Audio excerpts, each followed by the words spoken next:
बहुत ही अहम खबर है कि दरिया सतलुज में एक्सेप्शनली हाई फ्लड है। 4 लाख क्यूसेक के करीब होने को है और ये कई दहाइयों के बाद बहुत बड़ा सैलाब है। और तमाम दोस्त जो सतलुज दरिया के आसपास रहते हैं वो गौर से सुन लें कि 3,85,368 क्यूसेक हो चुका है।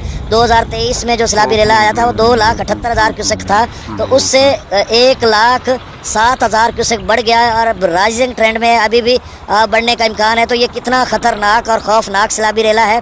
और इसके लिए अब इरिगेशन डिपार्टमेंट या FFD NDMA PDMA पंजाब क्या फ़ैसला लेती है, कहाँ कहाँ पे जो है ब्रीचेस करेंगे और बचाएंगे हेड्स बराजों को, या उनकी कैपेसिटी काफ़ी है तो फिर ख़ुद से ब्रीच हो जाएगी अगर पिछले कमज़ोर हैं तो। बहरहाल सूरत हाल इंतहाई ख़राब है।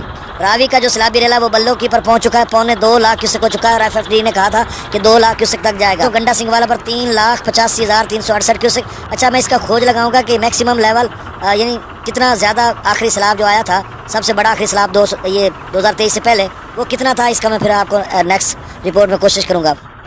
सुलेमान की पर 1,38,058 क्यूसेक, यहाँ पर भी सैलाबी रेला पहुंचा हुआ और तेज़ी से बढ़ रहा है। और FFD ने कह रखा है, NDMA ने, कि यहाँ पर 2.5 लाख क्यूसेक का सैलाबी रेला बनेगा 30 अगस्त को, ये कल इसमें पूरी पीक होगी और बड़ा तेज़ी से बढ़ेगा। इस्लाम पर 58,764 है, इसका भी कह रहे हैं कि 2 सितंबर को 2,25,000 क्यूसेक तक जाएगा, ये जो पहले सैलाबी रेला चल रहा है। रावी में जसर पर 82,000 क्यूसेक, शादरा पर 1,59,000, बल्लो की पर डाउन स्ट्रीम 1,75,171 क्यूसेक है और अप स्ट्रीम 1,77,000 क्यूसेक है और ये 2 लाख क्यूसेक तक जाएगा।